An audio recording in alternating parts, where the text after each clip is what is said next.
The late afternoon sun fell across the central Texas prairie in great golden sheets, lifting dust that hung suspended like fine powder in the windless air. The year was 1878, a time when the frontier still held its breath between the old ways and the new, when Apache and settler lived in uneasy proximity, and when justice was as much a matter of who held the gun as who held the law. The land stretched endless and unforgiving, a sea of buffalo grass and mesquite, broken only by the occasional limestone outcrop or dry creek bed that spoke of water long vanished into the thirsty earth. The cabin squatted low and dark against the horizon, its log walls choked with creeper vine and gray moss that had crept up from the foundation like grasping fingers. Windows were shuttered tight behind warped planks that had weathered 12 years of Texas sun and wind, and the door crossbarred with hand-hewn timbers and iron spikes gone rust-red with age. The porch sagged under its own weight, groaning even without a foot on it, and the whole structure exhaled the particular silence of abandonment. Not emptiness, but a holding of breath, as if the building itself waited for something to break the spell that had kept it sealed since the day its owner died, under circumstances no one in Red Oak dared question too closely. Nalnish stood at the edge of the clearing, one hand resting light on the shoulder of the girl beside him. He was 30 years old, lean and hard in buckskin leggings worn soft with use, and a cotton shirt gone gray from travel and repeated washing in cold creeks. A red headband held back hair that fell straight to his shoulders in the Apache way, black as a raven's wing and unmarked by gray despite the hardness of his life. His face was all angles, and watchfulness eyes the color of flint that had learned to see danger before it arrived. And a scar furrowed the right side of his jaw, where a cavalry saber had kissed him 5 years back during a skirmish near the Rio Grande that had ended with his younger brother bleeding out in the dirt, while Nalnish held him and whispered apologies that came too late. The scar was a pale line against bronze skin, a permanent reminder of the day he had led soldiers to a raiding party, because it was his job, his duty, his way of surviving in a world that had no place for Apache, who refused to surrender to the reservation or to the old ways of constant warfare. He had tracked his own people, and in the chaos of bullets and screaming horses, his brother Keisha, 19 years old, angry and beautiful and doomed, had fallen with a hole in his chest the size of a fist. Nalnish had never been certain whether the shot came from a cavalry carbine or from his own rifle, and it didn't matter because he had put Keisha there, had led the soldiers directly to him. And that guilt lived in his chest like a stone he carried everywhere. He squeezed Alma's shoulder, once gentle, reassuring, and took a careful step toward the porch, his moccasins silent on the hard-packed earth. The afternoon light slanted golden and thick, making every detail sharp: the grain of the weathered wood, the glint of rust on iron, the small movements of birds in the mesquite thicket that suggested the clearing was empty of other humans, at least for now. Alma Caldwell was 12 small for her age, dressed in calico torn at the hem and smudged with prairie dust that had worked its way into every fiber during her 2-week journey from San Angelo. Her face was narrow, and pale freckles scattered across her nose like seeds thrown by an impatient hand, and her eyes held the particular brightness of a child who has learned not to cry in front of strangers because tears were a luxury she could no longer afford. She clutched a brass key on a rawhide thong around her neck, the metal warm from her skin, worn smooth by years of her mother's fingers before passing to hers in those final feverish hours when Mary Caldwell had gripped her daughter's hand and whispered, "Find the cabin. The spring never runs dry. It's yours. Everything we lost is there waiting." Her mother had died 3 months earlier in San Angelo fever, taking her in the night, while Alma sat helpless beside the narrow cot in the boarding house room that was all they could afford. Mary had been a seamstress, supporting them both with needle and thread, and the kind of quiet dignity that came from having once known better circumstances. She had never married Alma's father, a gambler named Cole or Cash or some other invented name who had left before the child was born, and she had kept the brass key as a talisman of a better life they might someday reclaim a promise she had finally made Alma swear to fulfill.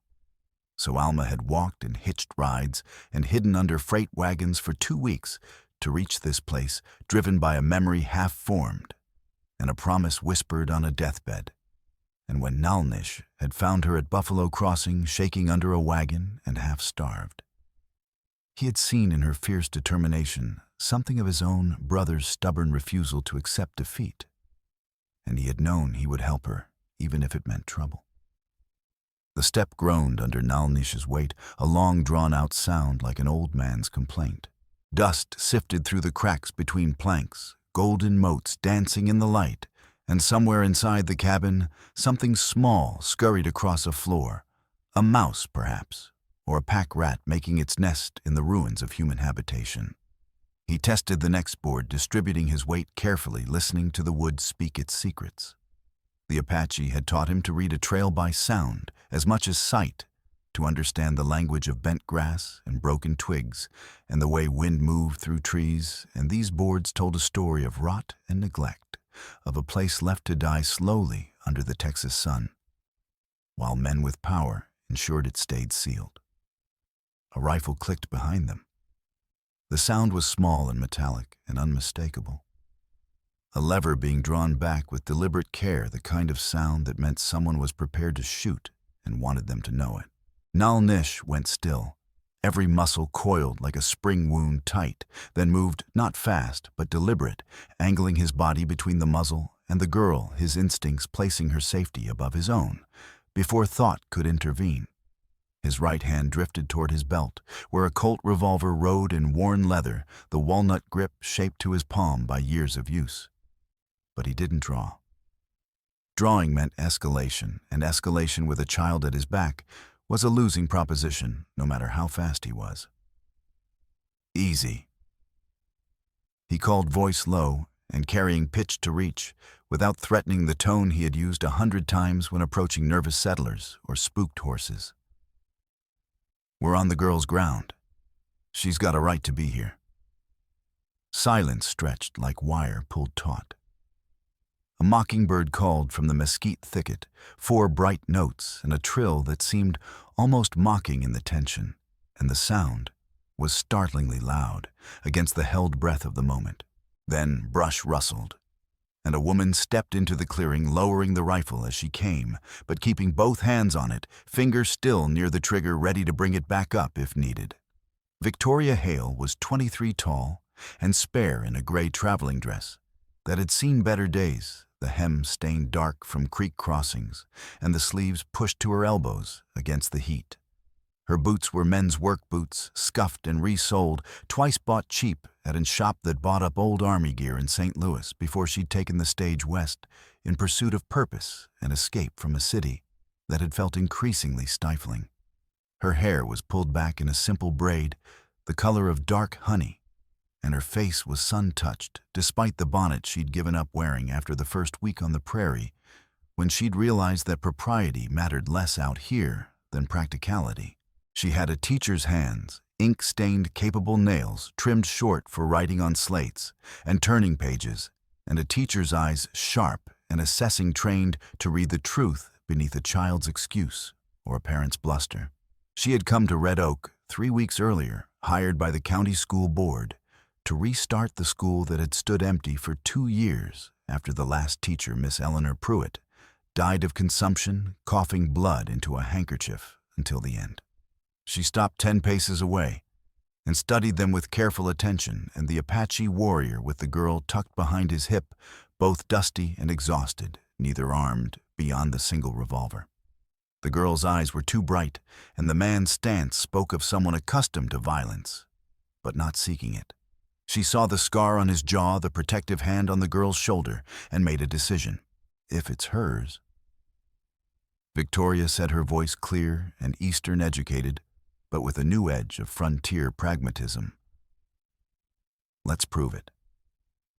The slanting light caught the edge of a shadow in the cabin's front window movement, subtle but definite.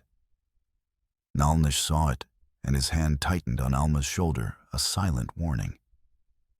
Across the rutted track that passed for a road, 3 men sat their horses in a loose line watching. Sheriff Hiram Cobb was a heavy man with a drooping mustache and a tin star pinned crooked on his vest, the metal tarnished and dull. He was 55 soft around the middle from too much whiskey and too many years taking bribes instead of taking his oath seriously. The 2 men flanking him wore range clothes and carried rifles across their saddles with the ease of men who use them often. Victoria saw them too and glanced at Nal Nish. Something passed between them, an understanding wordless and complete. She stepped forward and nodded toward the porch. "What do you need to open it?" "A crowbar would be best," Nalnish said, his voice accented but clear. "Or a strong back and patience. The spikes are driven deep." "I've got the second." She propped the rifle against a cottonwood stump and walked to the porch, each step measured. Up close, she could see the iron spikes driven deep through the crossbar. Someone had sealed this place with intent. "How long has it been sealed?" Alma's voice was small but clear. 12 years, ma'am. Since Grandpa Hiram died. Mama said Sheriff Cobb nailed it shut the very next day, said there were debts, but Mama said that was a lie. Recognition flickered in Victoria's eyes. "What's your name, child?" "Alma Caldwell, ma'am." The name struck like a bell. "Mary Caldwell's daughter." "Yes, ma'am." Alma's voice wavered. "Mama died last spring. Fever took her in 3 days." Victoria's throat tightened. She had heard the name from the previous teacher, a bright girl whose life had gone wrong. "I'm very sorry for your loss, Alma." She met Nalnish's eyes. "We'll open it. Together." The sheriff's voice carried across the clearing. "Premises belong to the county until debts are settled, Miss Hale. You'd best step away." Victoria didn't turn. She pulled a small chisel from her satchel and positioned it under the crossbar. "Then you'd best bring proper papers, Sheriff, before sundown." Nalnish pulled his Colt and reversed it, offering the butt. "Tap light. Wood's rotted underneath." She took the revolver and struck the chisel once, twice. The crossbar cracked. They worked in silence, and when the last spike gave way, they set their shoulders to the door together. It swung inward with a groan, and a cascade of stones tumbled from the head jamb, a deadfall trap. Nalnish shoved Alma backward and twisted to shield her, taking a sharp rock against his temple. Blood welled, a thin, bright line snaking past his ear. Alma gasped. Victoria caught his arm, steadying him. "Are you hurt badly?" "No." He touched the cut fingers coming away red and studied the stones. "Someone wanted to know if we came." Inside the cabin exhaled dust and the faint tang of old iron. A rope cot sagged in one corner, a cold hearth in another. In the far corner sat a wooden chest engraved with H.C. The chest was bound with twisted wire and sealed with red wax, stamped with an official mark. Victoria lifted the wax into the light. "That's the sheriff's seal." Nalnish knelt beside the chest and traced the wire. "Someone cut this and rewired it. See the twist, new wire. The cut ends are clean." She examined the floorboards. Boot marks led from the side window to the chest and back. Fresh dirt in the cracks. "They've been in here. Recently." Hoofbeats drummed. Sheriff Cobb and his men rode up, horses blowing. Cobb leaned on his saddle horn and smiled, showing yellow teeth. "Premises belong to the county until debts are settled." He repeated louder. He pulled a document from his vest. "Water rights assigned to Ben Yarrow by order of foreclosure. You 3 are trespassing." Victoria stood slowly. She didn't point the Colt, just held it. "Show me the levy order." "Papers in my office." Cobb's smile widened. "You got until sundown to clear off?" She handed the revolver back to Nalnish, their fingers brushing. "Then I'll see you at your office." She stepped off the porch. "Come on, Alma." Nalnish said nothing but watched the men, noting how the nearest rider kept his hand near his rifle, but didn't draw. He looked at the side window and saw fresh oil on the hinge pins. Someone had been coming and going despite the seal. He followed the woman and girl into the cottonwoods, walking soft, and did not look back. They made camp in a dry wash where ancient cottonwoods grew thick, their roots drinking from a spring that seeped cold and clear from limestone. Nalnish built a small fire with dead mesquite and set coffee to boil. Victoria spread her bedroll for Alma, and the girl was asleep almost instantly. "She walked 15 miles yesterday," Nalnish said quietly. "Maybe 20 the day before. I found her under a freight wagon at Buffalo Crossing 4 days ago, shaking so hard I thought she'd break." Victoria sat on a flat stone and pulled her braid over her shoulder. Where was she coming from? "San Angelo. Her mother's buried there." He poured coffee into 2 cups and handed her one. "She said she had to get to her grandfather's cabin. Said it was hers by right, that her mama told her so with her dying breath." Victoria sipped the bitter coffee and studied him across the flames. He was Apache, but he spoke English carefully and wore cotton and buckskin rather than traditional dress. "You're a long way from the reservation." "I left 5 years ago, April of 1873. His voice was flat. "Worked as a scout for the cavalry out of Fort Concho for 3 years. Tracked Apache raiders, Comanche deserters. I was good at it." She waited. When he didn't elaborate, she prompted gently, "Why did you stop?" He was quiet for so long she thought he wouldn't answer. The fire crackled. A coyote yipped in the distance. Finally he said, "Because my younger brother Keisha rode with a raiding party that hit a settler family near Horsehead Crossing. Killed a man, took horses, burned a barn. The cavalry caught them at Skeleton Canyon 3 days later. I was tracking with the unit." He paused, jaw working. "Captain asked me if I could find them. I said yes, because that was my job. I found Keisha's trail and led the soldiers right to him. When the shooting started, I saw my brother fall with a hole in his chest the size of my fist." His voice went rough. "I couldn't tell if the shot came from a cavalry carbine or my own rifle. I'll never know. And it doesn't matter because I put him there. I tracked him down and handed him to the soldiers, and the last thing he said to me was 'traitor' in Apache. He was right." Victoria felt tears prick her eyes. "That wasn't your fault. You were doing your job. My job was betraying my people." He cut her off, then softened. "I chose that job. No one forced me. I chose to work for the cavalry because the reservation was slow death and the raiding life was fast death, and I wanted to live.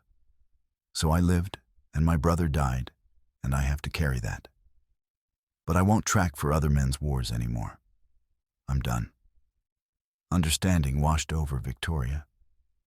He had walked away from everything and built a new existence that belonged to no one but himself. "Why are you doing this then? Helping Alma?" He looked at the sleeping child. "Because someone has to. Because I failed my brother, but I don't have to fail this child. Because maybe doing one right thing can balance the scales a little." He met Victoria's eyes. "And because maybe I'm tired of being alone. When I found Alma, I saw a chance to do something that mattered. So I took it." She reached out and briefly touched his forearm. "Thank you for staying with her, and for helping us today." He nodded, and she saw the tension ease from his shoulders. Victoria had come to Red Oak 3 weeks earlier, answering an advertisement teacher wanted for Frontier School. $20 per month and board. The journey west had been difficult, but she'd left St. Louis with purpose, determined to do something useful. Her father had been a physician and minister who'd raised her to believe that staying silent in the face of injustice was itself evil. She had heard Mary Caldwell's name within days. Walter Briggs, the one-armed storekeeper, had mentioned it. Mary was a sweet girl, smart. But after her father died the suspicious business, she took off with a gambler, and we never saw her again. Shame. Hiram Caldwell was a good man, tried to do right by folks. Now Victoria understood. Hiram had owned the cabin in Spring, and when he died the land should have passed to Mary and Alma. But it had been sealed, and Ben Yarrow somehow ended up with water rights. She thought of Cobb's grin, and anger kindled. "Tell me about the water," she said. "About Yarrow and what he's doing." Nalnish leaned forward. "What do you know already?" "Rumors. Yarrow owns half the range and wants the other half. He fences water and buys rights with Cobb's help. Small ranchers lose their wells and sell cheap. It's worse." His voice took on the cadence of a report. 2 hard summers of drought. The creeks are down to trickles. Springs are the only reliable water for 50 miles. Yarrow's men dig ditches at night and divert flow to his tanks. His cattle drink. Everyone else dries up. And Hiram's Spring feeds the draw that runs through 5 properties, Peter Lavoie's farm, Jacob Schmidt's homestead, and 3 others. If Yarrow controls that spring, he controls them. They'll have to sell at his price or starve. Victoria thought of the chest with the sheriff's seal, the fresh boot marks, the deadfall trap. They're hiding something, or protecting evidence, or both. He met her eyes, and that means Alma's in danger. Real danger. The kind where people end up dead with a bullet in the back. Victoria looked at Alma, peaceful in sleep. If the land is truly hers, and we can prove it, she's a threat to men who've built wealth on stealing it. Yes. And so are you. Victoria didn't flinch. Then we'd better move quickly. They sat in silence, and the night settled around them, coyotes calling the spring, muttering, an owl hooting. Victoria felt exhaustion pressing down, but her father's teachings echoed evil flourishes when good people stay quiet. She would not be quiet. Nalnish stood and banked the fire. "You should sleep. I'll watch." She wanted to argue, but nodded, and the last thing she saw before sleep took her was Nalnish sitting with his back to a cottonwood rifle across his knees, keeping watch. Morning came with gray light. Nalnish woke them with a gentle touch, and they ate cold hardtack and jerky before following the spring's course downstream. A quarter-mile from the cabin, where the draw bent east, they found the ditch. It wasn't obvious, but once Nalnish pointed it out, Victoria could see how the channel had been cut and maintained. The banks were shored with stones, the flow guided into a trench leading north toward Yarrow's land. Half the spring's output was being diverted. Victoria knelt and put her hand in the water. "How long has this been here?" "Years. Maybe as long as the cabin's been sealed." Nalnish studied the stonework. "This took planning and labor. It took the arrogance of knowing no one will stop you." Alma stood on the bank, pale. "Grandpa wouldn't have let them." "No." Nalnish agreed quietly. "He wouldn't. That's why they killed him." They followed the trench for another half-mile until they reached a stock tank. 3 horses drank at the edge, all branded with Yarrow's mark, and 2 men lounged in the shade, one heavy-set with greasy hair, one younger and nervous. Victoria pulled Alma down behind Yucca and watched. The heavy-set man, Greasy Pete, she'd learned, laughed harshly. Nalnish studied them, marking weapons and positions, then gestured retreat. When they were clear, he said, 2 men, both armed. They're guarding the water, which means Yarrow knows this theft could be challenged." Victoria nodded. "We need proof." documents showing ownership and illegal diversion. The chest, Alma said, touching the brass key. Grandpa kept papers there, Mama told me. Then we go back tonight, Victoria decided. After dark. Nalnish looked at her, something shifting in his expression. Respect. Cobb will be watching. If we're caught, he'll arrest me. Probably you and Alma will be alone. Then we won't get caught. Victoria met his gaze. You'll teach me how. A small smile touched his mouth.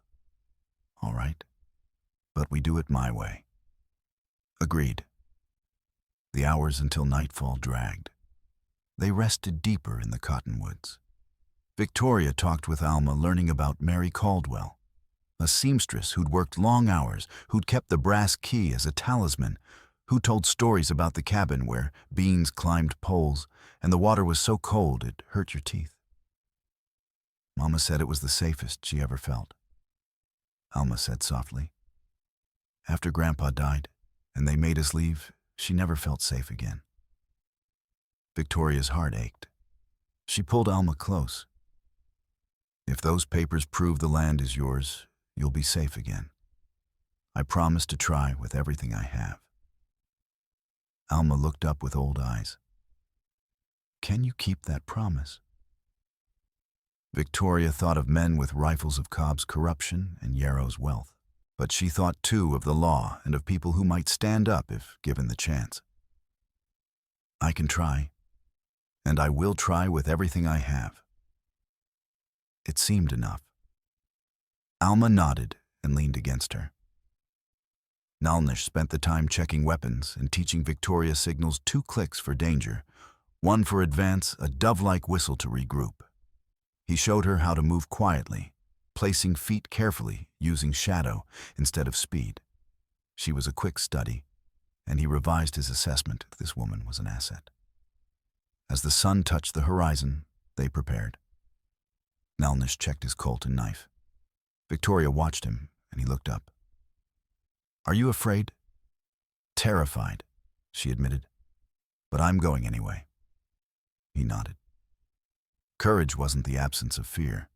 His brother had been afraid, but rode anyway. Nalnish had been angry at Keisha for a long time, but standing here with Victoria, who was terrified, and going anyway, he felt that anger shift into understanding. Sometimes people did dangerous things because staying still was worse. Stay close, he said. Watch where I step. If shooting starts, get Alma to cover. I'm a school teacher, Victoria said dryly. I think I can follow instructions. Good. He looked at Alma. You stay hidden where we put you. If things go wrong, run to town and find Walter Briggs. Tell him everything. He'll help. Alma nodded solemnly, and they set out into gathering darkness. Night came fast. A quarter moon rose, providing just enough light. Nalnish led them in a wide arc, avoiding the road, moving through draws and washes. They reached the cabin from the south, and Nalnish held up a hand and wait. He moved forward alone and disappeared into shadow. Victoria crouched with Alma, heart hammering. Minutes passed like hours. Then Nalnish reappeared, suddenly making her nearly gasp. He crouched beside her and spoke into her ear, his breath warm. 2 men. One on the porch, one by the road. We go through the side window. How do we get past them? We're just quieter than they are watchful. His voice was calm. Follow exactly where I step. Trust me. I do, she whispered, and realized it was true. He looked at Alma. Stay here. Don't move, don't make a sound. If you hear shots, count to 100 and run. Alma's eyes were huge, but she nodded. They moved. Nalnish led and Victoria followed, stepping where he stepped, freezing when he froze. The 50 yards took 20 minutes. The man on the porch smoked, bored his attention outward. The side window's shutters were closed, but not latched. Nalnish eased one open, the oiled hinges silent, and boosted Victoria through. She landed in a crouch, her skirt tearing on a nail with a sound that seemed impossibly loud. She froze, but the guard didn't react. Nalnish came through behind her, and they stood in darkness, letting their eyes adjust. The chest waited. Victoria knelt and pulled the key from her neck. The wire binding fell away with trembling fingers. She pressed the key to the lock. It turned with a click. The wax seal cracked. She lifted the lid. Papers. Stacks of them. Her hands shook badly until Nalnish's hand settled on her wrist, steadying her. She took a breath and examined the contents by feel. Tax receipts in Hiram's handwriting, paid in full for 12 years. A ledger documenting water rents collected from neighbors. A folded map with a notary stamp from Stone Bridge. Proof. Beneath the ledger, a photograph, a tintype showing 3 men at the spring. Hiram Caldwell recognizable from his beard. A younger man she didn't know. And unmistakable in his drooping mustache, Sheriff Cobb, 20 years younger. Behind them, the beginning of a ditch. She turned the photograph over. In Hiram's handwriting, trial set for April 4th, 1866. Cobb to hold escrow.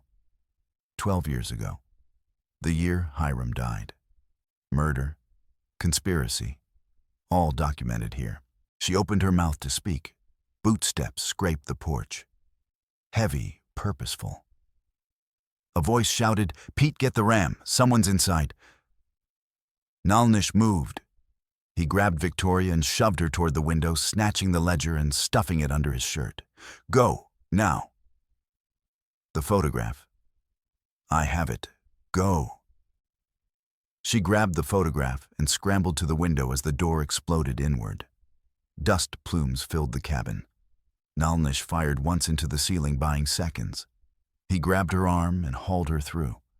She landed hard, gasping, and caught Alma running toward them. Nalnish came through rolling and came up running. "Go!" They ran. Behind them, rifles cracked. A bullet whined past Victoria's head, close enough to feel. She grabbed Alma's hand and sprinted for the mesquite skirt tangling. Nalnish led them weaving through cover. They plunged into the thicket thorns, tearing clothes and skin. They broke through, and Nalnish angled left toward the draw. Victoria followed blindly. Behind them, shouts faded but didn't stop. They ran until Victoria's lungs burned, until Alma stumbled, until Nalnish was limping badly, his ankle turning on a root. He caught himself against limestone, gasping. "Your ankle," Victoria managed. "It's fine." But his voice was tight, and when he pushed off, his leg nearly buckled. "It's not." She saw a cutbank ahead, a natural shelter. There. They stumbled to the overhang and collapsed, breathing harsh and ragged. Victoria forced herself to move. She pulled Nalnish's canteen and wet cloth torn from her petticoat. His ankle was swollen badly. When she unlaced his moccasin carefully, he hissed, but didn't pull away. Purple and swollen to twice normal size. Not broken, but badly sprained. She wrapped it tightly, compressing the swelling. Her hands were steadier now, the practical work calming her. She felt him watching. "You don't have to do this," he said quietly.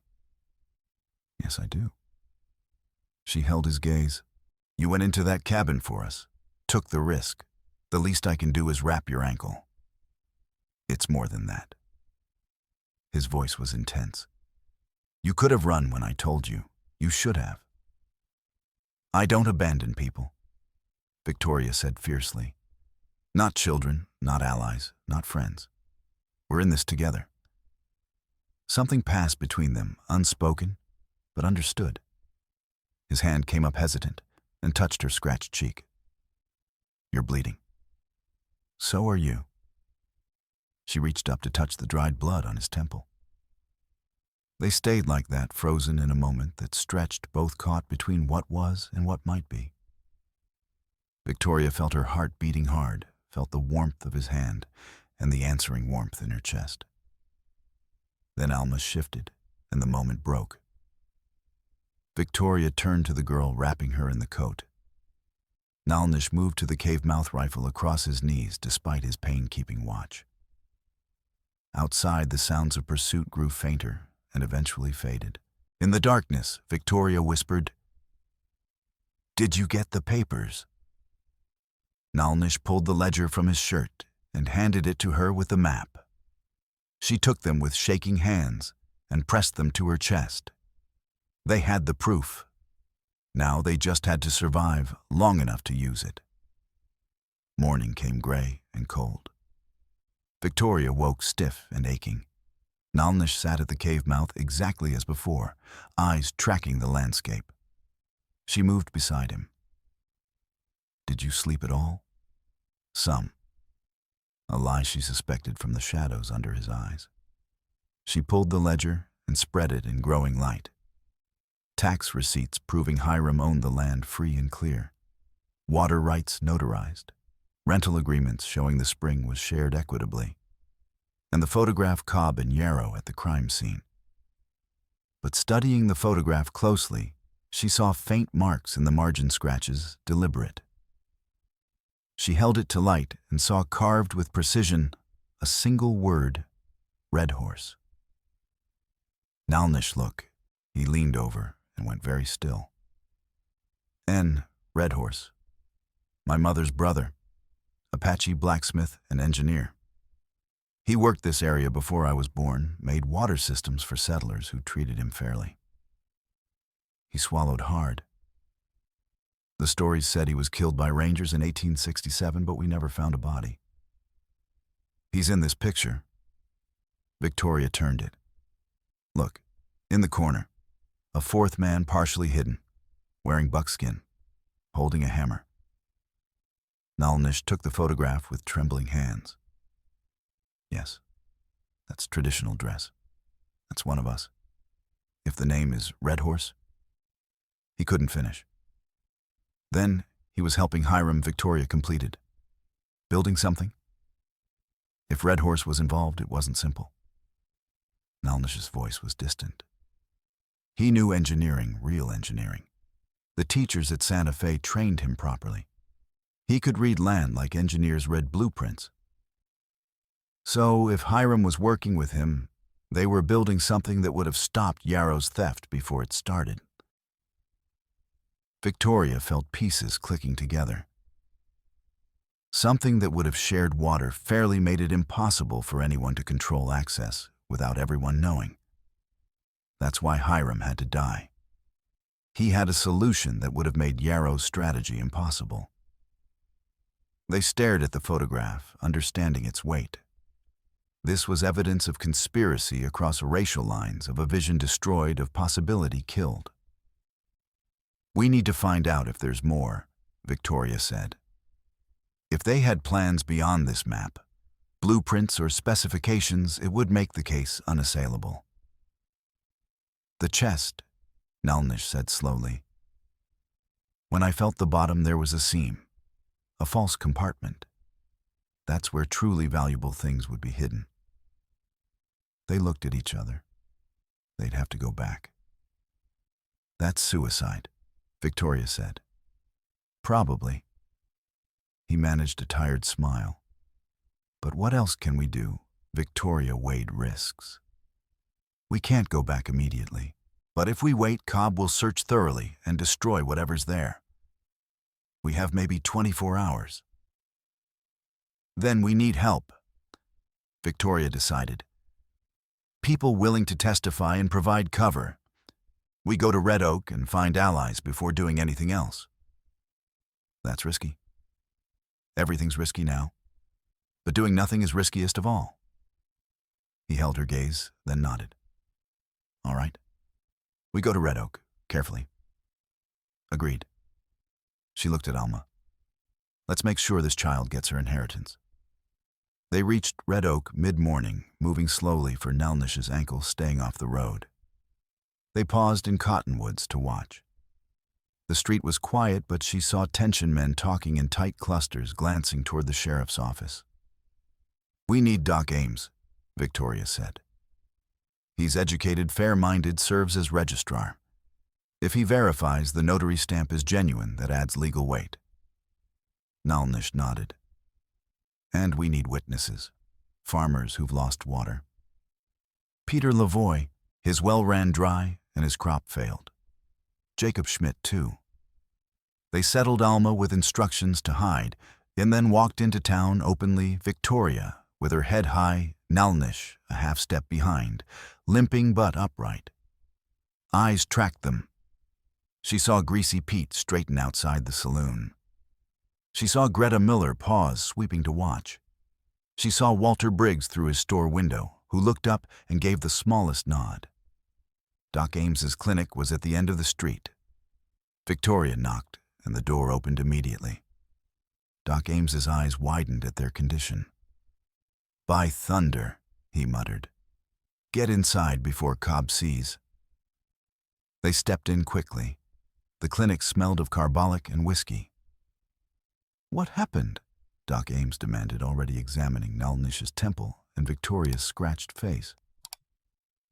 "Cobb's been claiming you attacked his deputies and stole county documents. He's got warrants out. He's the criminal." Victoria pulled the ledger and map from her bodice. "These prove it. Hiram owned the cabin and water rights. The foreclosure was fraudulent." Doc Ames took the papers and examined them with a jeweler's loupe, checking the notary stamp against references, comparing signatures. When he looked up, his face was grim. "This is genuine, all of it. The notary is William Fletcher's. I worked with him for 15 years. I know his seal. This is his work." He paused. "And I know Hiram's handwriting. This is exactly his meticulous record-keeping." "What about the trial?" Victoria asked. "The one mentioned on the photograph." Doc Ames took the photograph and studied it. "I remember. Hiram came to me in March of 1866 agitated. He'd discovered Yarrow was planning to divert the spring. He'd confronted Yarrow, who claimed he had rights based on an old Mexican land grant. But Hiram knew that was nonsense." The doctor paused, remembering. "Hiram wanted to file a legal complaint. He went to Cobb, who said he'd mediate that they'd have a hearing April 4th. Hiram gathered his evidence and gave it to Cobb to hold in escrow. But the hearing never happened," Nalnish said. "No. On April 2nd, Hiram was found dead in the draw behind his cabin. Single gunshot to the chest, his rifle lying next to him. Cobb ruled it accidental discharge." Doc Ames's face was hard. "But I'm a physician.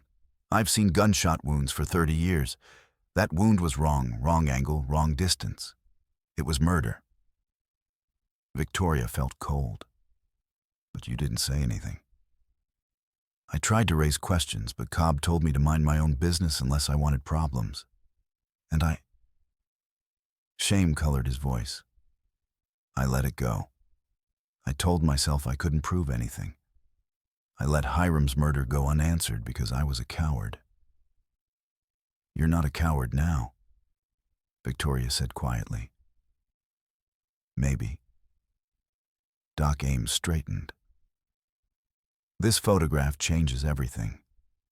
If Cobb and Yarrow were working together from the beginning, then Cobb's claim to be neutral was a lie. He was conspiring, and when Hiram threatened to expose them, they eliminated him. And if Red Horse was helping Hiram," Nalnish added carefully, "then Red Horse would have been a threat too. If he disappeared in 1867, that's not coincidence." Doc Ames turned to Nalnish with interest. "Red Horse. I remember him, Apache blacksmith, excellent work. He built my clinic well pumped 15 years ago, still working. Are you related?" "My uncle. I never met him. But if he was killed for trying to help people share water fairly, then his death needs answering too." The doctor nodded. "Then we have a case. But you need witnesses willing to testify. You need more than documents." "We know," Victoria said. "Will you testify to these documents' authenticity?" "I will, gladly. I should have done it 12 years ago." "And we need Peter Lavoie and Jacob Schmidt." They've been hurt by the water theft. I'll send my assistant to fetch them, but you need to hide. If Cobb finds you, he'll arrest you before you can reach a judge, and once you're in his jail, you'll never come out alive. Where should we go? Walter Briggs' store, back room. He's a good man.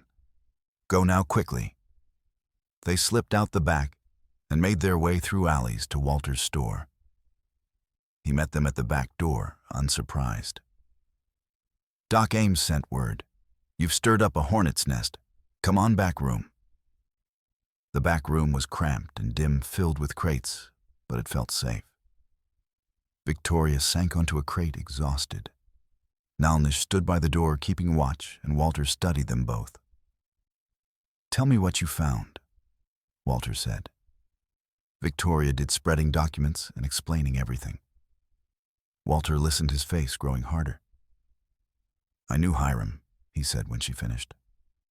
Good man. When he died, I thought it was suspicious, but I had no proof. If you've got proof, he paused. Then I'll stand with you. I'll testify. Thank you, Victoria said, tears pricking her eyes. Over the next hour, people arrived, summoned by Doc Ames's assistant Thomas. Peter Lavoie came first, a wiry Frenchman with angry eyes.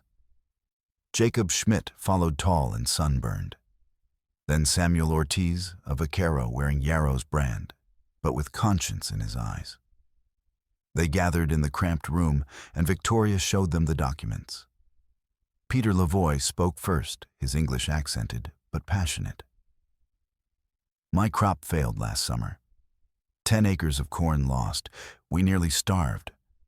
I had to sell my wagon and team to buy food, watch my children grow thin, while Yarrow's cattle grew fat on water that should have been shared. If Yarrow did this deliberately, I will testify in any court in Texas. My well went dry in June. Jacob Schmidt added, voice flat with anger. I dug deeper hit rock. My wife and children hauled water from the creek 2 miles away every day for 3 months.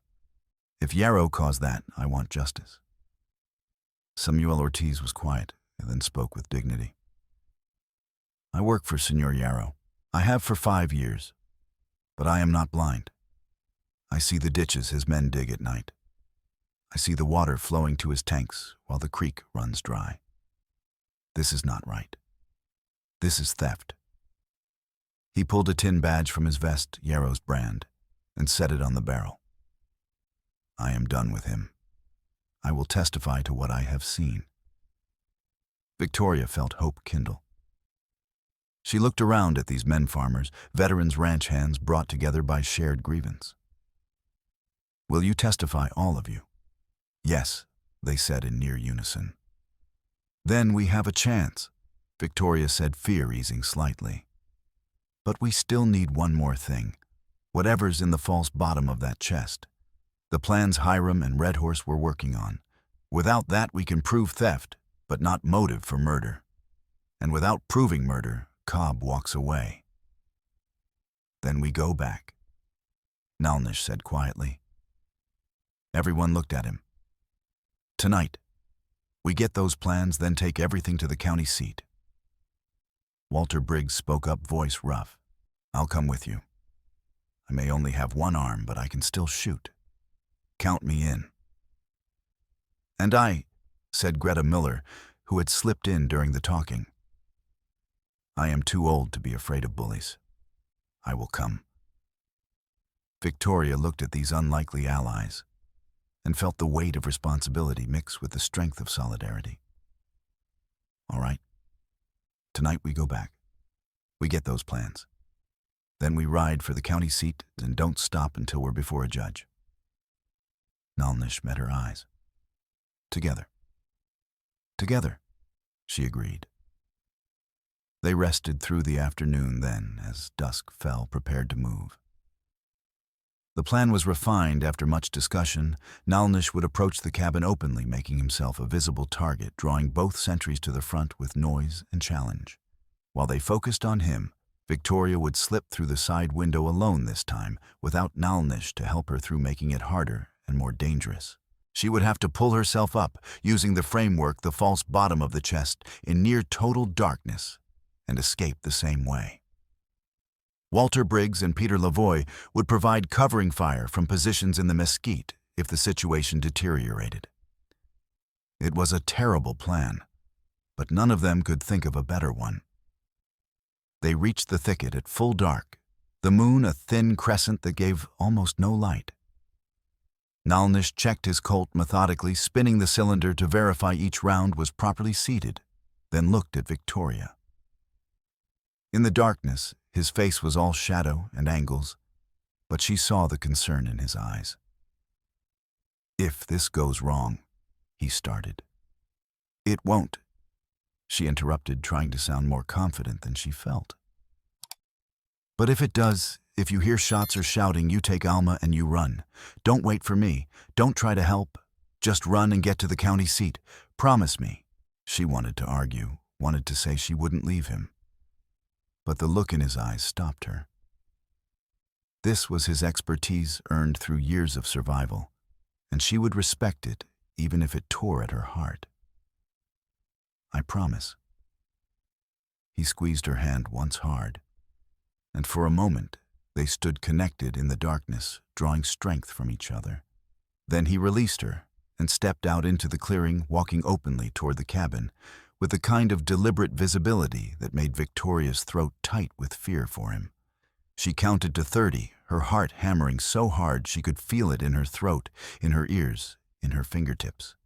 Then she moved, slipping through shadows, toward the side of the cabin. Nalnish's voice carried loud and challenging pitch to provoke. "Hey, anyone home? I'm here to talk about water rights and stolen land and murdered men. Unless you're too cowardly to come out and face the truth." Boots scraped wood. A man's voice, angry and rough.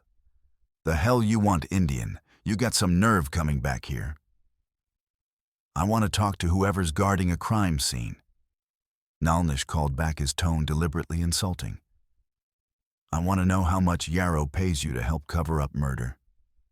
Must be good money if you're willing to sell your souls for it." More sounds of men moving toward the front boots, heavy on the porch, the clink of weapons being readied. Victoria didn't wait. She reached the side window and pulled herself up, arms shaking with effort and fear. The frame was higher than she remembered, or perhaps she was simply more frightened now, more aware of what failure would mean. Her foot slipped on the rough log wall once, twice, and she had to bite back a gasp of frustration. Finally, she got her elbows over the sill and hauled herself through, landing inside in a crouch that jarred her knees.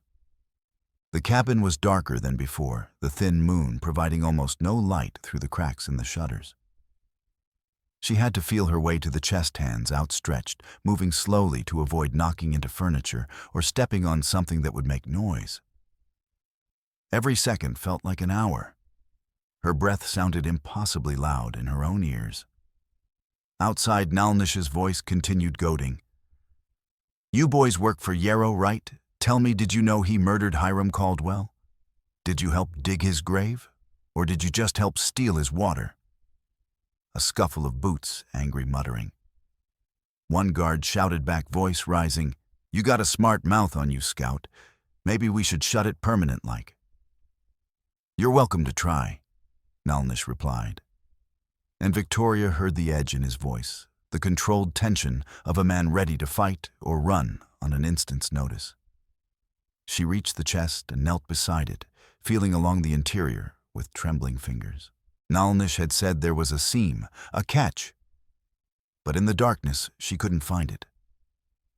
She ran her hands over the bottom panel again and again, pressing, probing, searching for any irregularity.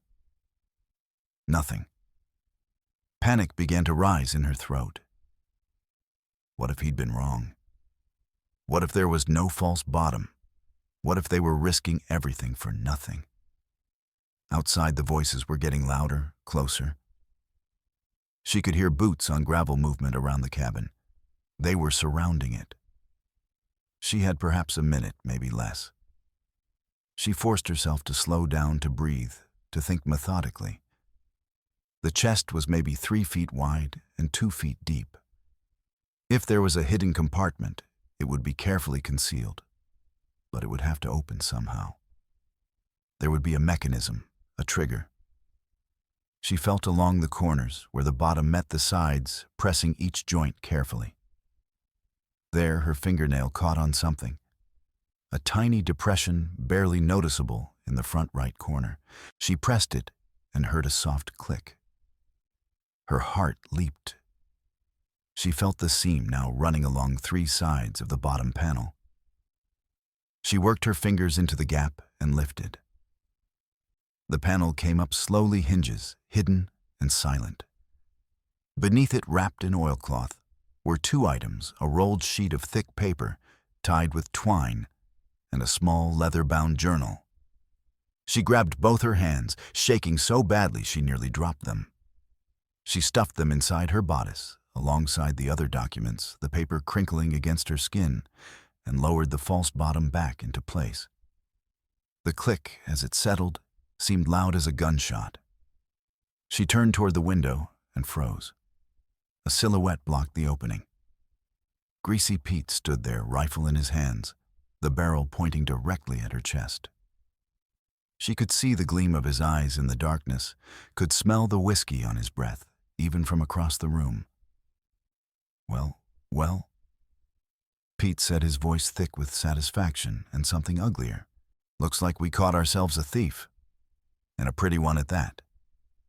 Ben's gonna be real pleased with me. Time slowed to a crawl.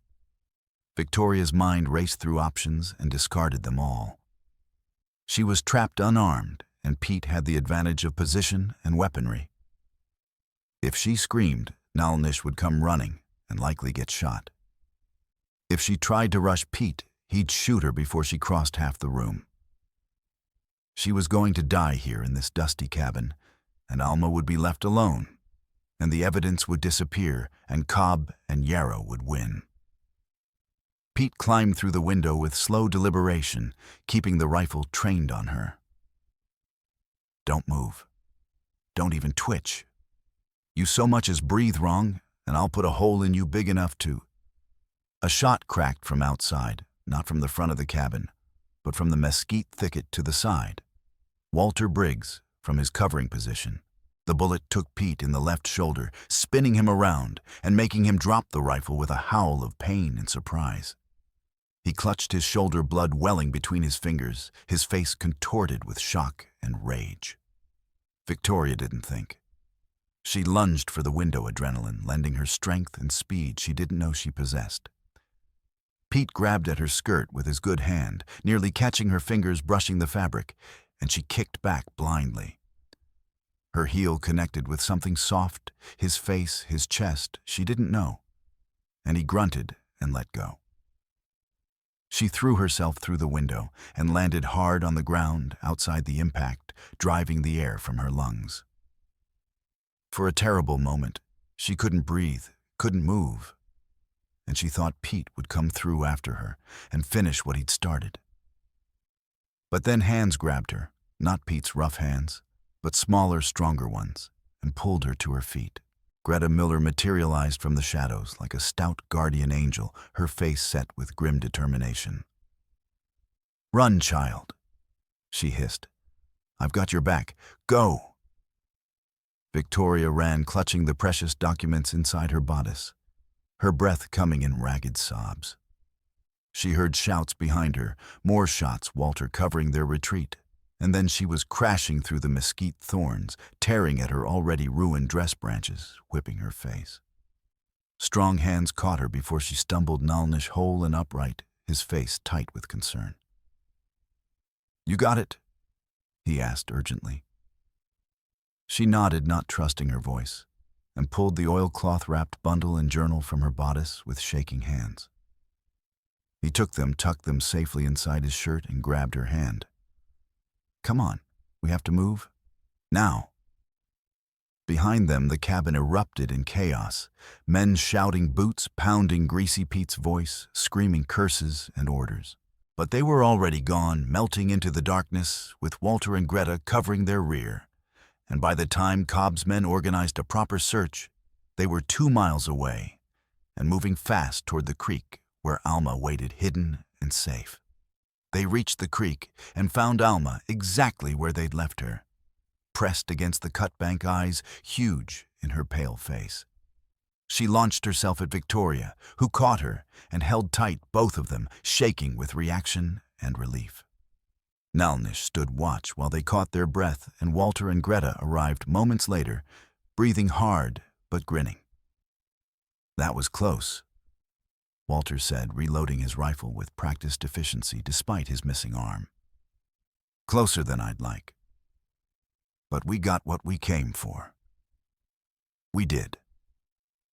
Nalnish pulled the oilcloth bundle from his shirt and carefully unwrapped it by moonlight. A rolled blueprint unfolded in his hands, yellowed with age, but intact, covered in careful handwriting and technical drawings. At the bottom, 2 signatures, Hiram Caldwell and N. Redhorse Engineer. Victoria watched Nalnish's face as he studied the blueprint, watched the play of emotions, grief, pride, pain, wonder, cross his features in quick succession. "It's real," he said softly, his voice rough. "It's his work. I can see it in the style, the approach. My uncle made this." He looked up at Victoria, and she saw tears gleaming in his eyes, though his face remained composed. "This is what they killed him for. This is what they killed Hiram for. A way to share water fairly so no one would suffer during drought. And this," Victoria said, pulling the small leather journal from her bodice, "might tell us even more." She opened it carefully.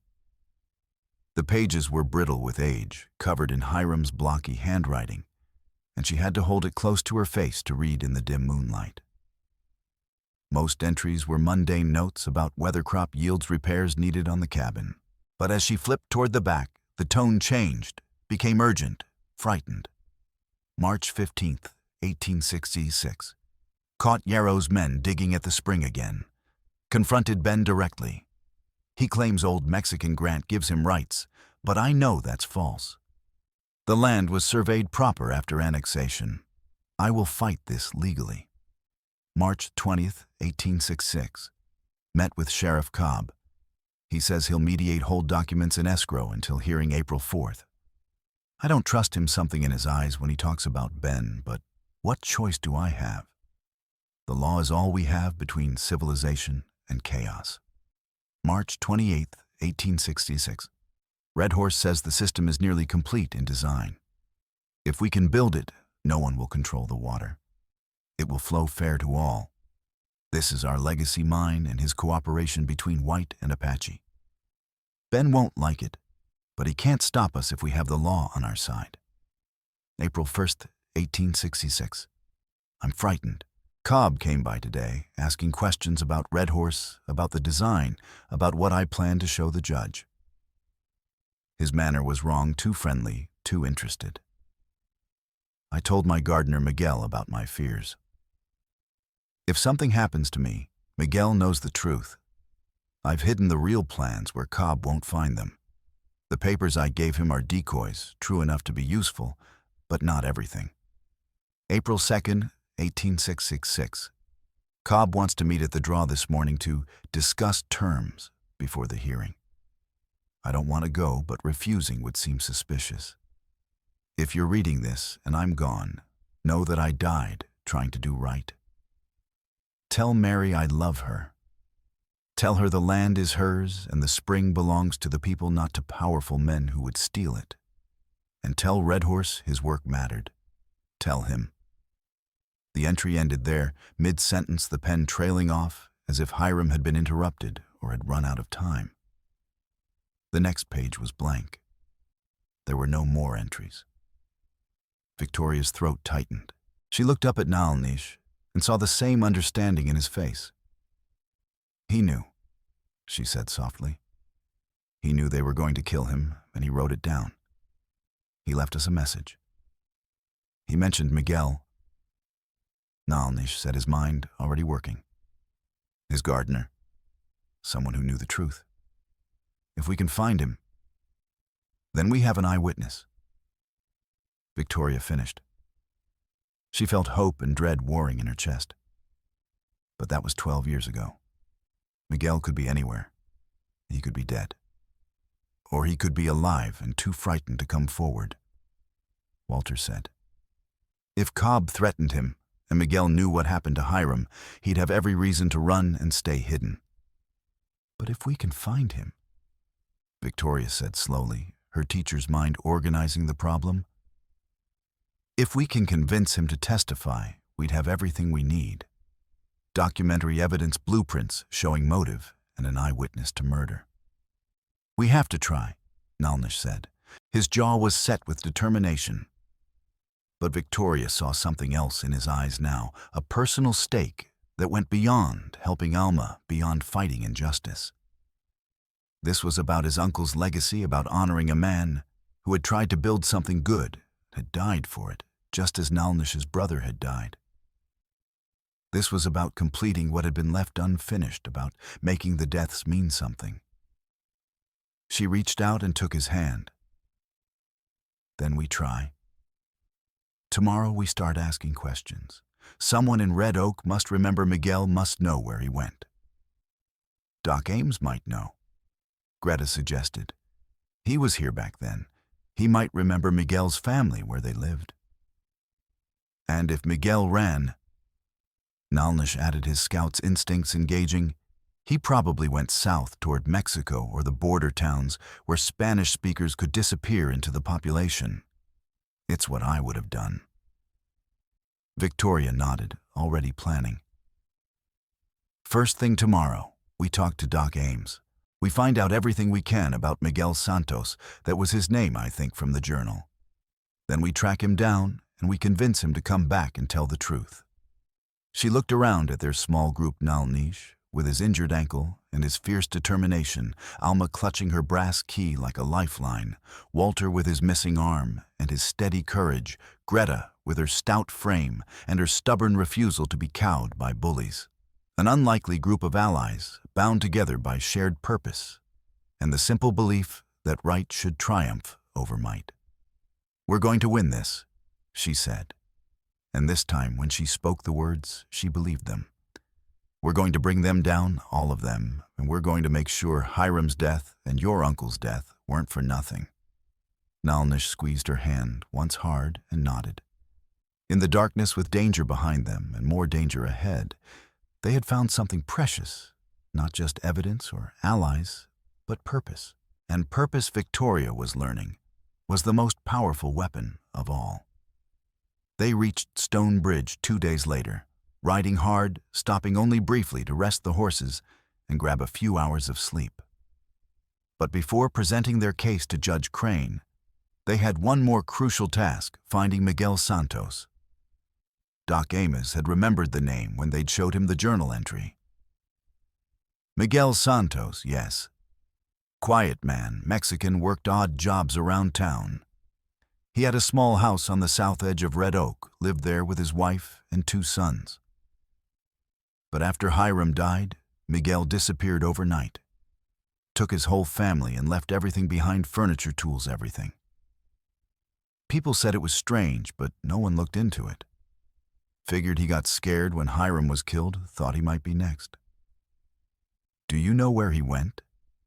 Victoria had asked. Doc Ames had frowned, thinking. There were rumors. Some folks said they saw a wagon matching his heading south toward San Antonio. Others thought he went to one of the border towns, Laredo maybe, or Eagle Pass. Somewhere he could cross into Mexico if he needed to. It wasn't much, but it was enough for Nalnish. He had questioned people carefully, using his knowledge of frontier travel and his understanding of where a frightened man with a Mexican surname would seek refuge. The trail led them to a small community, 20 miles south of the border, a dusty collection of adobe buildings where Spanish was the primary language, and strangers were viewed with suspicion. They found Miguel Santos living in a tiny house at the edge of the village, an elderly man, now weathered by time and fear. When Nalnish and Victoria approached him, explaining who they were and why they'd come.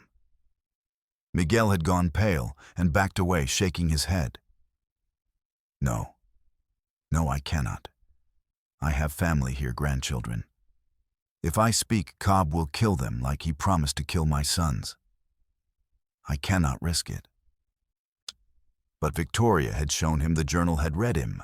Hiram's final entries had showed him the blueprint with Red Horse's signature and the photograph of Cobb and Yarrow at the scene of the crime. She had explained about Alma, about a 12-year-old girl left orphaned and dispossessed, about 5 families whose wells had run dry, about a community that needed justice. And Nalnish had spoken to him in Spanish, which Miguel found more comforting, had told him about his own uncle's death, about the legacy they were trying to honor, about the fact that Cobb's power was finally being challenged, and that Miguel wouldn't be alone.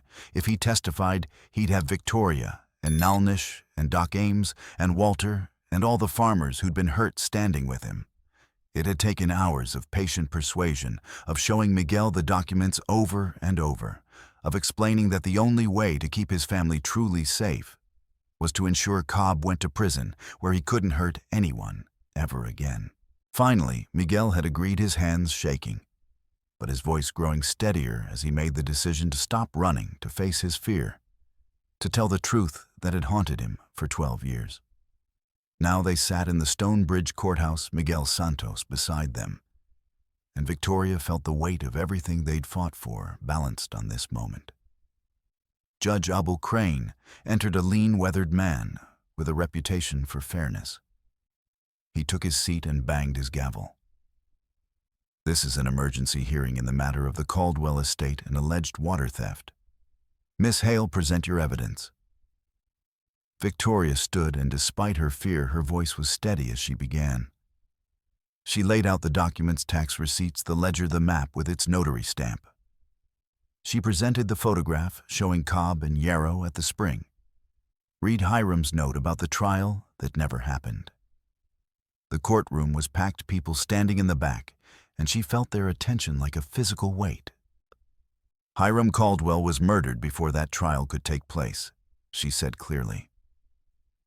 Sheriff Cobb sealed the cabin the day Hiram died, supposedly because of debts, but tax records show no debts existed.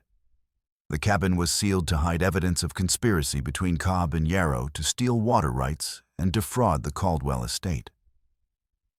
She unrolled the blueprint, and several people in the gallery craned their necks to see. This is a water distribution system designed by Hiram Caldwell, an N. Redhorse, an Apache engineer, to share the spring's flow equitably among 5 properties. If it had been built, no one would have suffered during drought, and Yarrow's strategy of controlling water would have been impossible. That's why Hiram had to die. That's why Redhorse had to die. They were building a solution that would have stopped the theft before it could take root. She held up the journal. And this is Hiram's final journal with entries from the days before his death. In it, he expresses fear that Cobb and Yarrow are planning something. He mentions his gardener Miguel Santos as someone who knew the truth. And his final entry ends mid-sentence, as if he was interrupted or ran out of time. The courtroom murmured. Judge Crane leaned forward. Do you have this, Miguel Santos? We do, Your Honor. Victoria turned and gestured. Miguel, please stand. Miguel Santos rose on trembling legs, his face gray but determined. He dressed in his best clothes for this, a simple but clean suit that made him look dignified despite his fear. Judge Crane studied him. Mr. Santos, do you have testimony regarding the death of Hiram Caldwell? I do, Your Honor. Miguel's voice was accented but clear, and it grew stronger as he spoke, as if telling the truth after 12 years of silence was giving him courage. I worked for Senor Caldwell in 1866. I was his gardener, tended his vegetables, and fixed things around the cabin. I was there the day he died. The courtroom went completely silent. Victoria held her breath. On the morning of April 2nd, Sheriff Cobb came to the cabin. Miguel continued. He said he needed to talk to Senor Caldwell about the hearing. They walked together to the draw behind the cabin. I was working in the garden pulling weeds, and I could see them through the trees. I heard them arguing. Senor Caldwell said he had proof of water theft, that he would show it to the judge. Sheriff Cobb said that would be a big mistake, that Senor Caldwell should think about his daughter. Miguel's voice shook, but he pushed on. Then I heard a gunshot. One shot. I ran to look, and I saw Sheriff Cobb standing over Senor Caldwell's body with a rifle in his hands. Senor Caldwell was on the ground, not moving, bleeding from his chest. Sheriff Cobb saw me watching, and he pointed the rifle at me. He said if I told anyone what I saw, he would kill my family. He said he would burn my house and hang my sons from a tree and make me watch before he killed me too. Tears ran down Miguel's weathered face. So I ran. I took my wife and my sons, and we left Texas that same night. We went to Mexico, and I have lived in fear for 12 years, afraid every day that Sheriff Cobb would find us. But when Miss Hale and Senor Nalnish came to me and told me that someone was finally challenging Senor Yarrow and Sheriff Cobb, when they showed me the papers and told me about little Alma who lost everything, I knew I had to come back. I knew I had to tell the truth, no matter how afraid I was. Because Senor Caldwell was a good man, and he deserves justice. And his family deserves their land back. The courtroom erupted. People shouted, some in anger, some in vindication. Sheriff Cobb lunged from his seat toward Miguel, his face contorted with rage, and the federal marshals grabbed him, wrestled him back. Then Yarrow tried to slip toward the door, but Walter Briggs was there blocking his path with his one good arm and a grim smile. Judge Crane banged his gavel repeatedly. Order, order, in this court. When the room finally quieted, the judge's face was carved from stone. Sheriff Hiram Cobb, you are hereby arrested for the murder of Hiram Caldwell, for evidence tampering, for obstruction of justice, for conspiracy to commit fraud, and for threatening a witness. You will be held without bail pending trial, and I will personally recommend that the state prosecutor seek the maximum penalty. He turned to Yarrow. Benjamin Yarrow, you are under arrest for conspiracy to commit murder, for water theft, for fraud, for extortion, and for corrupt practices. Your property will be seized and held by the court, pending full investigation and restitution to your victims. The marshals moved forward with shackles. As they led Cobb and Yarrow away in chains, Cobb twisted and looked directly at Victoria and Nalnish, with such hatred that Victoria felt cold despite the warmth of the courtroom. Judge Crane banged his gavel one final time. Miss Alma Caldwell, the land and water rights are hereby restored to you as the legal heir of Hiram Caldwell. Guardianship is assigned to Miss Victoria Hale until you reach the age of 16, as your grandfather intended and as documented in his will. The cabin and 30 acres, including the spring, are yours by right and by law. Alma's eyes filled with tears, and she buried her face against Victoria's side. Victoria held her own vision, blurring with emotion and relief and exhaustion. They had won.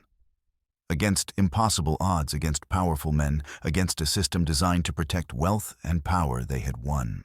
But as the crowd pressed forward to congratulate them as people she'd never met, shook her hand, and praised her courage, Victoria saw Nalnish slip out the side door. She excused herself and followed, leaving Alma in Doc Ames's capable care, and found Nalnish in the alley behind the courthouse, his back to the wall, hands pressed against the rough adobe, as if he needed its solidity to keep him upright. "Are you all right?" she asked softly. He didn't turn. My uncle helped design that system. He tried to do something good, something that would help everyone, regardless of who they were or what they looked like. And they killed him for it. Just like they killed Hiram. Just like they would have killed Miguel and his family if he'd spoken up sooner. We don't know for certain that Cobb killed Red Horse. Yes, we do. Nalnish's voice was flat. Miguel's testimony proves Cobb was willing to murder to protect Yarrow's theft. The journal proves Hiram knew about Red Horse's involvement and feared for him. Red Horse disappeared in 1867, 1 year after Hiram died, after the cabin was sealed and the plans were hidden. Cobb couldn't risk anyone else knowing about the water system design, couldn't risk Red Horse building it somewhere else or telling people about Yarrow's theft. So he killed him too, just like he killed Hiram. And my uncle died alone, probably in some ditch or dry wash, and no one ever knew what happened to him except the man who pulled the trigger. Victoria's throat tightened. She stepped closer and took his hand, lacing her fingers through his. "I'm sorry. I'm so sorry. You deserve to know him, to learn from him, to hear his stories. I'll never have that chance." Nalnish finally turned to face her, and she saw grief raw and fresh in his eyes, as if the loss had just happened rather than decades ago. "But I can honor him. I can finish what he started. We can build that system, Victoria. We can make it real, make it work the way he and Hiram intended. We can prove that cooperation is possible, that sharing is better than hoarding, that their vision wasn't foolish or naive, but practical and good." "Yes." She reached up and cupped his face with her free hand, her thumb brushing the scar on his jaw.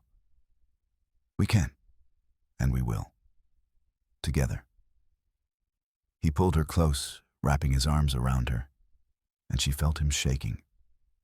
Not with fear, but with the force of emotion finally allowed to break through his careful control. She held him, this strong man, who had protected them and guided them and risked everything for a child he barely knew, and she felt her heart open in a way she hadn't known was possible. When he finally pulled back, his eyes were dry but bright. "I want to build a life here." He said the words coming slowly, as if he was discovering them as he spoke. "Not just finish the water system, but stay. Put down roots. Build something permanent. I've been running for 5 years since Keisha died, and I'm tired of running. I want to stay." "I want that too," Victoria said, and realized it was true with a clarity that took her breath away. "I came here to teach, to do something useful. But I found more than that. I found purpose. I found people worth fighting for. I found—" She hesitated, then pushed through her own fear of vulnerability. "I found you." He kissed her, then slow and deep and full of promise, and Victoria felt the last of her uncertainty dissolve. This was right. This was real. This was what her father had meant when he talked about living a life that mattered. When they finally drew apart, both breathing hard, Nalnish rested his forehead against hers. "Marry me," he said. "Let's build that house Walter mentioned. Let's create that life. Let's honor your grandfather and my uncle by making their vision real and lasting. Let's show this hard country that something good can grow even in difficult soil." "Yes," Victoria whispered, tears streaming down her face now. But they were good tears, healing tears. "Yes, to all of it." They stood together in the dusty alley behind a courthouse, where justice had finally prevailed, and they made promises that had nothing to do with law or property or politics, and everything to do with choice and commitment, and the stubborn belief that love could thrive even in the harshest circumstances. Inside, the crowd was celebrating. Outside, the sun was setting over the Texas prairie, painting the sky in shades of gold and rose and deep purple. And two people who had been alone found that they were alone no longer, that they had built something together that was stronger than fear, stronger than hate, stronger than all the forces that had tried to break them. They had won. And this was only the beginning. 6 weeks later, Victoria stood on the porch of the Caldwell cabin and watched the sun set over the prairie. The cabin had been cleaned and repaired, the door properly hung with new hinges Nalnish had forged himself, using techniques his uncle had once been famous for. The windows were opened wide to let in the evening breeze, and inside, Alma practiced her letters at the table, her tongue stuck out in concentration and the way it always was when she was working hard. The smell of cornbread baked in the hearth, filling the small space with warmth and the promise of home. In the yard, Nalnish worked with Peter Lavoie, Jacob Schmidt, and a half-dozen other men to sink the first sand filter of the water system. They had been working for 3 weeks now, following the blueprint exactly as Hiram and Redhorse had designed it, and the system was beginning to take shape. Channels had been dug with care distribution gates hung on hand-forged hinges, sand filters packed with layers of gravel and charcoal exactly as the specifications indicated. It was slow, back-breaking work, but every day, more people came to help. Farmers whose wells had run dry during Yarrow's reign of theft. Ranchers tired of the old ways of hoarding and violence. Townspeople who wanted to be part of something good, something that proved the frontier could be more than just survival and conflict. They worked in shifts, bringing food and tools and their own labor, and the Caldwell Red Horse Water Cooperative, as they had officially named it, grew like a living thing spreading across the land and bringing life where there had been only thirst and desperation. Ben Yarrow had been tried and convicted quickly. The testimony of Miguel Santos, combined with the documentary evidence and the witness statements from Peter Lavoie, Jacob Schmidt, Samuel Ortiz, and others, had been overwhelming. He was serving 10 years in the state prison, and his ranch had been broken up and sold at auction, with the proceeds distributed to the families he had ruined. Some said he would never make it 10 years that a man accustomed to power and comfort would break in prison. But Victoria found she didn't care. Justice had been served, and that was enough. Sheriff Cobb had been convicted of murder in the first degree, along with a list of other charges as long as Victoria's arm. He was serving life at hard labor in a state prison 200 miles away. And the new sheriff, Tom Hastings, young, honest, and genuinely committed to serving the community, had made it his personal mission to ensure that nothing like Cobb's corruption ever happened in Red Oak again. As the sun touched the horizon, Nalnish climbed the porch steps and sat beside Victoria, close enough that their shoulders touched. His ankle had healed completely, though he said it ached when rain was coming, and the scar on his temple had faded to a thin white line that was barely visible, unless you knew to look for it. "How's it looking?" Victoria asked, leaning her head against his shoulder. "Good. Better than good, actually." His voice carried satisfaction and pride. "We'll have the first filter operational by the end of the week, and the flow tests look very promising. If the mathematics is correct, and I think it is because my uncle knew what he was doing, we'll be able to supply all 5 properties with enough water to last through even the worst drought. And there's room in the design to expand, to add more properties, if other families want to join the cooperative. Your uncle was a genius." "Yes." Nalnish's voice was soft with emotion. "I wish I could have met him. I wish I could have learned from him, heard his stories, understood how his mind worked. But in a way, I'm meeting him now through his work. Every time I study the blueprint, every time I see how elegantly he solved a problem, I feel like I'm getting to know him. And that's something." Victoria turned to look up at him, seeing the play of emotions across his face, grief and pride and determination all mixed together. "We're building his legacy, and Hiram's. We're making their vision real." "We are." He pulled her closer, his arm coming around her shoulders. "And tomorrow we're starting the next phase, building the house on the land Walter sold me. Our house. Our house." Victoria echoed and felt a thrill of anticipation mixed with nervousness. They would be married in 2 weeks in a ceremony beside the spring with Doc Ames officiating and the whole community invited. It would be unconventional, a white schoolteacher marrying an Apache scout in a land where such unions were rare and sometimes dangerous, but it would also be real and lasting and built on a foundation of shared purpose and genuine love. They sat in comfortable silence as the sky darkened and stars emerged one by one, bright pinpricks against the vast black canvas of heaven. Inside the cabin, Alma finished her lessons and came out to join them, settling on Victoria's other side and leaning her head against her guardian's arm. "Miss Victoria," Alma said softly, "are you happy?" Victoria felt tears prick her eyes at the simple question, at the vulnerability in the child's voice. "Yes, sweetheart. I'm very happy. Are you?" "Yes." Alma nodded against her arm. "I feel safe now. For the first time since Mama died, I feel safe." Nalnish reached across Victoria to touch Alma's hair gently. "You are safe. We'll make sure of that. Always." They sat together as night fell, completely three people who had come together through tragedy and fear, but who had forged something unbreakable from those difficult materials. A family not of blood, but of choice. A home not just a building, but a place of safety and love and belonging. The world was still hard. Drought still threatened. Prejudice still existed. There would be more challenges, more struggles, more moments of fear and doubt.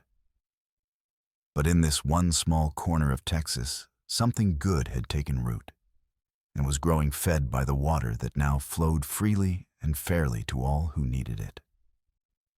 Justice had been served. Legacy had been honored. Love had triumphed over hate. And three people who had been lost had found their way home. 1 year later, on a bright spring morning, when the prairie was carpeted with bluebonnets and Indian paintbrush, turning the landscape into a sea of blue and orange, Victoria and Nalnish were married beside the spring in a ceremony that brought together the entire community. Alma stood between them, holding both their hands, wearing a dress Greta Miller had sewn, and flowers in her hair gathered that morning. The families from all 5 properties that benefited from the water system came to witness, and Miguel Santos was there too, having moved back to Red Oak with his family, now that Cobb was safely imprisoned. The ceremony was simple, but profound. Doc Ames spoke about the importance of water in a dry land, about how water brings life and community, about how Hiram Caldwell and Red Horse had understood that sharing was stronger than hoarding. Then he spoke about marriage as its own kind of water system, a joining of 2 separate streams into one stronger flow, a sharing of resources and burdens and joys. When he pronounced Victoria and Nalnish husband and wife, they kissed to cheers and applause, and Victoria felt complete in a way she had never imagined possible back in St. Louis, when she'd been a lonely teacher dreaming of adventure and purpose. The house Nalnish had built on his 40 acres was small, but beautifully crafted with careful joinery and thoughtful details that showed the influence of the engineering principles he'd learned from studying his uncle's blueprints. It had 2 rooms and a porch that faced east toward the sunrise, and it felt like home the moment Victoria walked through the door. Alma had her own room in the cabin, which Victoria maintained as her schoolroom during the day. She now taught 20 children from the surrounding area, using books donated from as far away as St. Louis and Dallas, and Alma was her star pupil, reading at a level far above her age and helping the younger children with their letters. They were a family unusual and unconventional, built not from blood, but from choice and necessity, and the bonds forged in fire. Some people in Red Oak still whispered about the white school teacher who had married an Apache scout, but far more looked at the water flowing clean and free, at the children learning their letters, at the community that had come together to build something good, and they held their peace. On the night after the wedding, as Victoria and Nalnish lay together in the small house, she traced the scar on his jaw that she had come to love. "I never properly thanked you." "For what?" His voice was drowsy content. "For staying. That first day at the cabin, you could have left. You could have taken Alma to the nearest town and walked away from all of this. But you stayed." He caught her hand and kissed her palm, his lips warm against her skin. I stayed because you made me believe that staying mattered, that fighting for something was worth the cost, that building was better than running. And now I stay, because this is home. He pulled her closer, and she rested her head on his chest, listening to the steady beat of his heart. You're home. Alma's home. This land, this community, this life we're building together, all of it is home. And I'm not running anymore. She smiled in the darkness, feeling peace settle into her bones. Good. Because I'm not letting you go. I wouldn't dream of it. Outside, the spring ran cold and clear, feeding the Caldwell Red Horse Water Cooperative system that would sustain 5 families, and eventually more, as the cooperative grew through drought and hardship. Above, the stars wheeled in their ancient patterns, indifferent and beautiful. And in the small house built from hope and determination and love, 2 people who had been alone found rest in each other's arms, having built something that would last long after they were gone. The land was still hard, the world still unjust, but in this one corner of Texas, love and justice and cooperation had won. And that was enough to build a future on. A future where water flowed freely, where children learned to read, where different peoples worked together toward common good, where the legacy of 2 murdered men, one white, one Apache, lived on in the work of their descendants and the community they had tried to serve.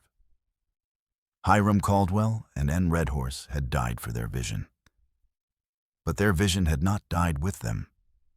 It lived on in every gallon of water that flowed through the system they had designed, in every child who learned that cooperation was possible, in every family that no longer feared thirst, in every moment that proved the frontier could be more than just violence and struggle. It lived on in Victoria and Nalnish and Alma, and in all the generations that would come after them. And that was the greatest victory of all.